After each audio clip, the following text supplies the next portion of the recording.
ತರುವಿನ ನೆರಳು ಕೊಡುವಂತ ಸುಖವು ಕೊಡುವನು ಕೃಪೆಯ ದಿನವು. ಸ್ಥಿರ ಇರುವ ಮನ ಎನಗಿರಲಿ ಶರಣಾಗತಿ ಎಂದು ಬರಲಿ. ಭಗವಂತನ ಪ್ರಿಯ ಮಗನಿವನ ಸಾರಿ ಬದುಕು ಇರಲಿ.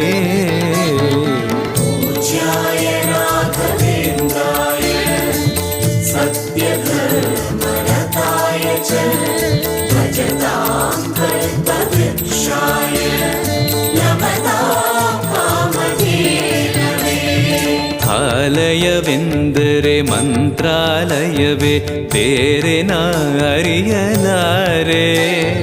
ರಾಜನು ಎಂದರೆ ಶ್ರೀ ಗುರುರಾಜನೇ ಮತ್ತು ನಾ ತಿಳಿಯಲಾರೆ. ಆಲಯವೆಂದರೆ